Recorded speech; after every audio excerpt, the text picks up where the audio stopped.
what was your mother's expression when a PM wore your Ecoline?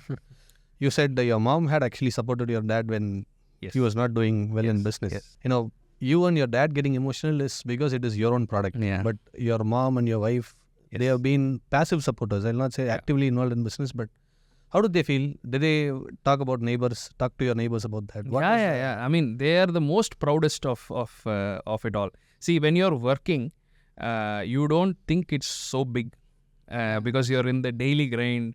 You don't allow this appreciation all that to sink in, right? It doesn't really. Even today, if you ask me, I don't think of it. It's an occurrence. It's amazing. All that is fine. But I've gone past it.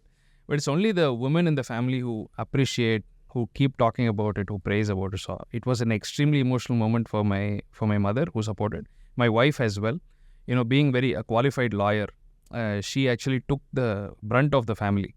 Of my two children. While we were struggling, she compromised her lifestyle also. Just like how my mother supported, she also did.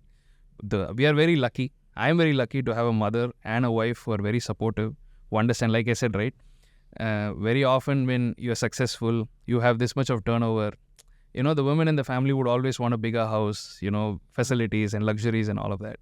So my wife has allowed me to pump back all the profits into the business and make the business bigger and keep our, you know, ownership as see, we are not in a hut, but we are in a very humble kind of a thing, and we have grown that way, so we don't want to, you know, go to that luxury and minimalistic lifestyle. Yeah, a minimalistic lifestyle. I think also it's having an impact on the children, right? The children should not think that they're too privileged. It affects their growth.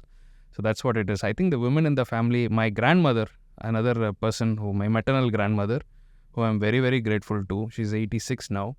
She is the one who actually grew me when my mother was in office, supporting the family. My father was in business. So a lot of women like that, you know, who have supported. I can think of many. Even as a matter of fact, my sister, her support has also been amazing. All the women of our family were very proud of our achievements. Even today, they're very active. Both my mother and my wife are very active in the business. They have started to take very, very key roles and they're helping in the progress.